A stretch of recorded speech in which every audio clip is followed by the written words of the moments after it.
Ramadan Piroz Bey, Warabash Kakakam. These are important questions. We heard the statement from the Iraqi oil minister, and I am here to clear the record. I want all of your viewers to know the truth about where the oil exports situation is. At APIKUR, the association I represent, we have 8 companies operating in Kurdistan region, and our companies produce more than 60% of the oil in Kurdistan. We have some conditions that we want prior to the resumption of exports. There are 4 conditions. Yek, we need to have agreements in writing.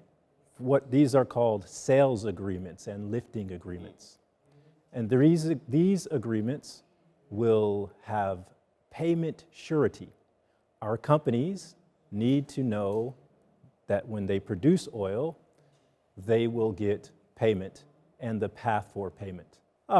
It's not about communication, it is about putting things on paper. No lifting agreement now. And this is important because everywhere oil is exported in the world, including federal Iraq, there are sales agreements. And the agreements protect both sides. For the companies know how and when they will get paid.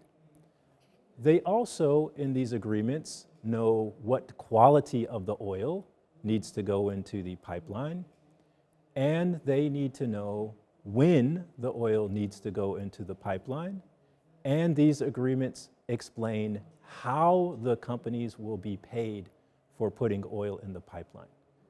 These agreements, again, are for the benefit of the oil producers and SOMO who will be exporting the oil. I was at a restaurant in Zako a couple of days ago, and I had breakfast, and I love to have chai with breakfast. And the restaurant owner, he had an understanding. If he was going to give me chai, I was going to give him money, and I was going to pay him in Iraqi dinar. It's the same concept. If our companies are producing oil, they need to know how and when they will get paid. I'm glad you brought up this Iraqi budget law, because this is the second part of what our companies need. Our companies expect that they will receive payment that is consistent with the Iraqi budget law. And the way the Iraqi budget law works, the central government of Iraq will provide a payment to KRG based on the allocation, the total number of barrels that are produced from Iraqi Kurdistan, from Kurdistan region. And then that will be divided between the companies because each company produces different amount of oil. Maybe some are 10,000 barrels a day, others are 50,000 barrels a day.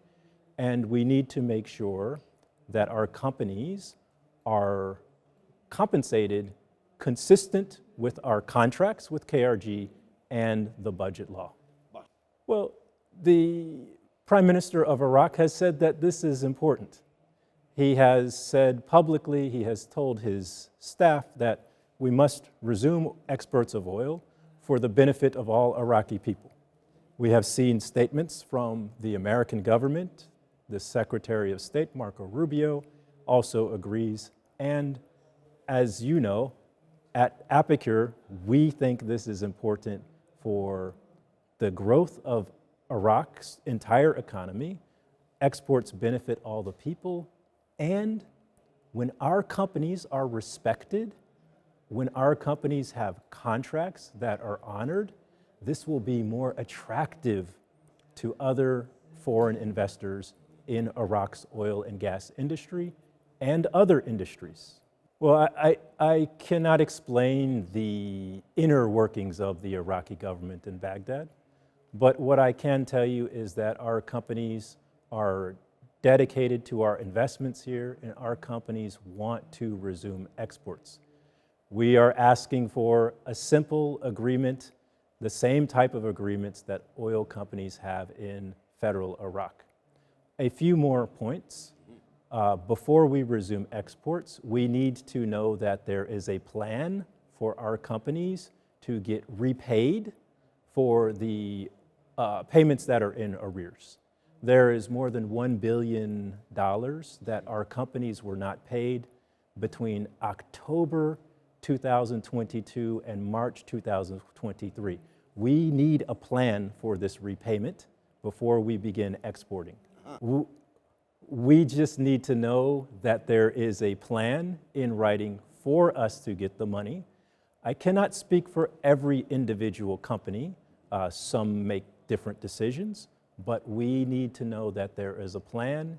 That plan needs to be written on paper and agreed to for how the companies will get repaid and when they will get repaid.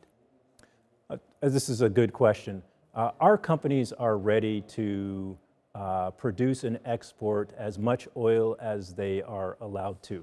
And these decisions about export volume, that also is something that needs to be in written agreements. You see, it all comes back to these written agreements.